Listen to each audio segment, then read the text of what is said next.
Retour sur la séance du conseil municipal de la ville de Magog du mardi 2 juillet 2024, en compagnie de la mairesse, Mme Nathalie Pelletier. Mme Pelletier, bonjour. Bonjour. Voici votre conseil en bref.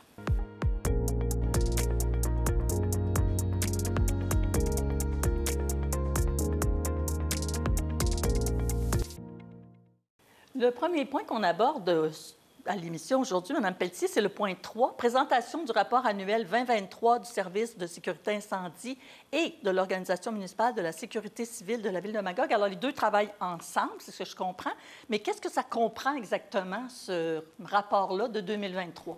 Oui, alors, c'était effectivement Mme Laporte, Nathalie Laporte, conseillère municipale, présidente de la commission sécurité incendie, sécurité civile, accompagnée de M. Artaud, directeur, qui était là pour faire cette présentation.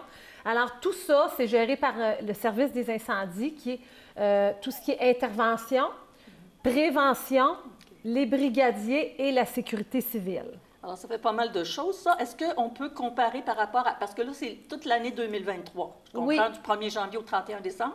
Alors, est-ce que vous avez des chiffres pour comparer avec 2022? Est-ce qu'on s'est amélioré, par exemple? Bien, c'est quand même, ça se ressemble beaucoup. Quand on parle, par exemple, de tout ce qui est intervention, appel incendie, 780 en 2022 versus 849 en 2023, c'est à peu près pareil. Premiers répondants, 490 à 460, c'est un petit peu baissé, mais c'est quand même, ça se compare. Mais c'est encourageant quand même, ça veut dire qu'il y a eu moins d'interventions, parce que les premiers répondants, c'est là oui. c'est eux qu'on envoie quand, par exemple, il y a quelqu'un qui se sent mal. Oui, c'est ça. Alors, le 911, bien, premiers répondants, eux, peuvent arriver, maîtriser l'hémorragie d'une personne, faire des premières manœuvres sur des troubles aigus ou chroniques juste avant les ambulanciers, parce qu'on sait que les ambulanciers couvrent des grands territoires. Si on peut sauver des vies par nos équipes pompiers qui sont là 24 heures, bien, c'est à ça que ça sert. Alors, tant mieux si ça arrive. Également, le temps de réponse, sensiblement le même. Donc, combien de temps que ça prend pour les pompiers lorsqu'ils ont l'appel à se rendre chez les gens pour une intervention. Puis également, au niveau de la nature et cause des incendies, c'est quand même, tu sais, ce qui est plus élevé, c'est encore défectuosité mécanique. 27 tu sais, on comprend que c'est dans les incendies qui sont déclarés. Il y a quand même un 36 d'une manipulation inadéquate de matériaux inflammables, comme quelqu'un qui va... Peut-être mettre de l'huile sur son barbecue oui, ou quelque chose comme ça, ou des feux de cuisine, souvent. C'est ça, tout à fait. Quand même un 36 Fait que, tu sais, on voit, c'est pour ça que c'est important de faire de la prévention, qui est une autre division de ce service-là. Prévention, bien, ils vont dans les écoles, ils font des visites. Les préventionnistes vont dans les écoles, les résidences de personnes âgées, les hauts risques, les industries. C'est eux qui s'occupent de plans d'évacuation et tout ça. Puis, est-ce que c'est pas eux aussi qui viennent faire leur tour à la maison, peut-être pour nous dire, il faut changer notre détecteur? Oui, les piles, en même temps qu'on change l'heure. Tout ça, ce sont les pompiers. Puis, c'est sûr qu'au niveau de la prévention, on a un petit peu... ce qu'on a fait, c'est que là, il y a moins de statistiques. On a visité un petit peu moins de maisons parce qu'on a eu une pénurie de préventionnistes au courant de l'année 2023. Mais les risques plus élevés sont visités. Puis, tu sais, on est en train de reprendre vraiment le dessus. Puis, l'autre élément, bien, sécurité civile. Hein? Oui. Ça, c'est ceux qui s'occupent, entre autres choses. Bon, quand on a eu des grosses inondations l'année passée, c'est eux qui s'occupent de ça. Oui. Des chaleurs aussi, je pense. Hein? Oui, alors les équipes sont vraiment en veille quand ils annoncent des chaleurs extrêmes. On allonge nos plages si on est capable de se baigner. On essaie de mettre le centre communautaire des endroits climatisés, tempête hivernale et tout ça. Puis c'est sûr que c'est dans notre statistique 2023, tout ce qui est inondation quand le lac avait monté. Alors, ça a été un des gros aléas qu'on appelle en sécurité civile. Puis, nos brigadiers sont dans cette même équipe-là, sont gérés par le service prévention. Alors, c'est un beau rapport annuel pour montrer aux gens comment il y a beaucoup de travail qui se fait là pour leur sécurité.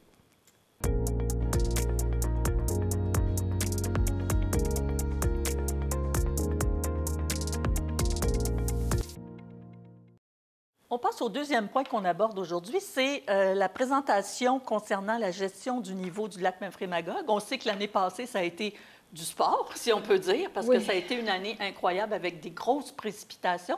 C'était assez technique ce que vous avez présenté, mais quand même, on va essayer de clarifier ça pour tout le monde. Alors, vous gérez ça comment, le niveau du lac Oui, à la alors ville, c'est Madame vraiment Pelletier? une gestion qui est tout sauf de l'improvisation. Puis c'est M. Daigneault, Gaétan Daigneault, directeur adjoint d'Hydro-Magog, qui est venu faire la présentation. Alors, effectivement, on gère ça. Il y a des sondes qui sont placées à certains endroits sur le lac qui nous indiquent le niveau. Puis, c'est sur les sites des gouvernements fédéral et provincial. Puis, on doit vraiment conserver le niveau de l'eau entre deux données, qui est le 206,95 mètres. Il ne doit pas être plus bas que ça. Et 207,85 mètres. Fait que, tu sais, on a un petit... 6 mètres, finalement, ou Oui, à peu près, 1 mètre là? à peu près de jeu. Mais c'est ça, c'est surveillé 24 heures, 7 jours sur 7. Il y a toujours quelqu'un d'Hydro-Magog qui a ces données-là, puis eux sont toujours sur le qui-vive. Ils écoutent toujours la météo Oui, c'est ça. ici, mais aussi au Vermont. Ah oui, parce que notre lac, il y a beaucoup d'eau qui vient du Vermont. En fait, on l'oublie des fois, là, mais quand Bien, même. c'est ça, on oublie. Puis je rappelle aux gens, 80 du niveau du lac est vraiment lié à ce qui se passe au Vermont. Alors, des fois, ici, il n'y a pas de changement, mais si là-bas, il y a beaucoup de grosses pluies et que les affluents envoient de l'eau vers le lac, bien, notre niveau peut monter de façon importante. Alors, c'est pas... Puis, à chaque fois que... Bon, nous, comment ça fonctionne, c'est qu'on a 2 barrages qui sont gérés par Hydro-Magog. On a Centrale Memphremagog qui est près de la friche industrielle. Puis, il y a la Grande Dame qui est près du parc Cachet, un petit peu plus loin, là, vers la limite... de la ville.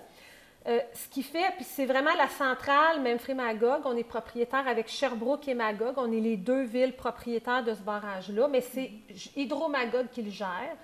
Puis c'est vraiment là qu'on peut avoir un effet sur le niveau du lac. Mais on comprend que l'effet est très petit. Quand on compare un lac long de 42 km et 107 km carrés de surface, puis le seul endroit où on peut le vider... C'est notre rivière Magog. Notre petite rivière Magog. Alors, il y a vraiment un goulot d'étranglement dans cette rivière-là. Puis, à chaque fois que les équipes font des changements, qui ouvrent les vannes ou qui les ferment, il faut toujours que ce soit coordonné en respectant les normes des gouvernements, les sondes que je vous ai expliquées. Puis, il faut qu'ils appellent Hydro-Sherbrooke, parce qu'Hydro-Sherbrooke, après ça, bien nous, Grande Dame, puis Hydro-Sherbrooke, ils doivent modifier, ajuster leur vanne eux aussi. Là. Oui, c'est ça. Alors, c'est vraiment, c'est un processus très lent. Si le niveau du lac augmente rapidement, bien nous, on ne peut pas vider aussi vite, qu'il monte, oui, c'est ça. C'est ça, on ne peut pas ouvrir drastiquement nos vannes. Pourquoi? Bien, je peux vous donner un exemple. Pour que, si on ouvre les vannes en été, et il y a de la navigation, si on les ouvre et qu'il y a 70 mètres cubes secondes qui passent dans le barrage, bien, la rivière doit être fermée. OK. Comme vous l'avez fait l'année passée. Bien, il faut dire aussi qu'il y a été un temps l'année passée que les bateaux ne passaient pas en dessous du pont. Bien, complètement. À un moment donné, c'était trop. Puis si on augmente à partir de 70, il n'y a pas de navigation parce que ce sont des rapides. C'est trop rapide le courant, c'est dangereux. Puis pour donner, faire une comparaison pour les gens, l'année passée, ça a été augmenté à 210 mètres cubes secondes durant l'été. Ça, c'est 3 fois plus que votre limite. Là. Alors, c'est pour ça. Au printemps, c'est possible. On le fait avec la fonte des neiges. Encore là, la fonte des neiges, pas simple. Des fois, ça fond rapidement. Des fois, ça fond pas rapidement. Alors, tout ce que ce qu'on voulait vous mettre en lumière, c'est que gérer le niveau du lac, c'est un travail qui est constant, qu'on fait quotidiennement, à tous les jours. Puis quand il y a des changements de température, on le regarde. Puis on a quand même, notre priorité, c'est maintenir le niveau du lac entre les 2 courbes. C'est l'exigence des gouvernements. Puis il y a beaucoup d'acteurs qui sont impliqués là-dedans. Puis on essaie toujours d'avoir le plus faible impact sur, en été, c'est sur tout ce qui est, oui, la navigation, puis les inondations, on ne veut pas inonder les terrains, tout ça, on fait tout ce que... C'est ça notre priorité, et non l'hydroélectricité. Tant mieux, après ça, si on a, puis on voit que c'est quand même une entreprise qui est lucrative.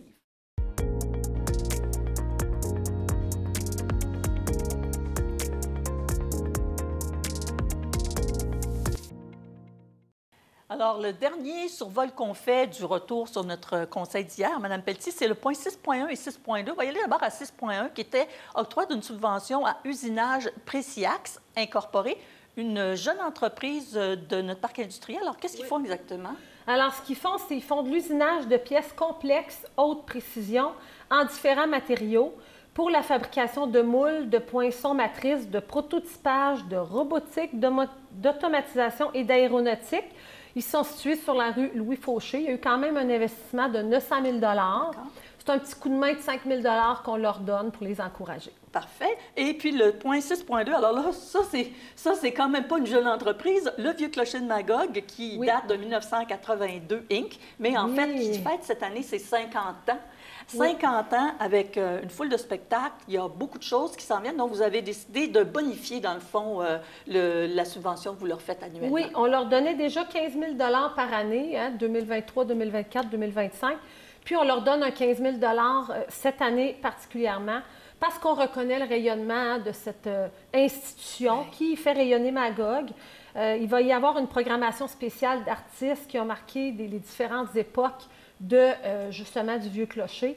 Des retombées économiques de plus d'1 million, de millions au niveau annuel. Alors, ça va être à l'automne, cette programmation spéciale-là. Puis, c'est pour ces raisons qu'on a reconnu et qu'on a dit on va leur donner un petit coup de main parce que c'est important. C'est un bon coup de main, oui. Effectivement. Bien, moi, je vous dis merci beaucoup, puis je vous souhaite des bonnes vacances parce que là, le Conseil prend congé. Prochaine séance seulement le 19 août, donc ça va vous donner du temps à vous et à vos collègues pour vous reposer. Oui, alors quand même, on va être un petit bout de temps sans se voir, mais on va se souhaiter, je vous souhaite à vous, à votre équipe de Nous TV, un bel été. J'espère que vous allez avoir le temps de faire relâche, puis on souhaite aux citoyens et citoyennes un magnifique été. On souhaite que Dame Nature, cette année, elle soit collaborative, parce qu'on n'a pas été gâtés l'année passée. On ne veut pas beaucoup de pluie, on veut du bonheur, puis on ne veut pas trop de cyanobactéries, puis on va essayer on aimerait ça avoir un lac en santé et tout ça. Alors, merci beaucoup. Passez un bel été, puis on se revoit au mois d'août. Merci beaucoup, Mme Pelletier. Bonnes vacances à vous aussi. Et puis, bien sûr, bonnes vacances à nos téléspectateurs. Merci de nous suivre. Puis, comme je vous disais, en fait, on revient, nous, la semaine du 19 août avec de nouveau les informations sur le Conseil en bref. Bon été!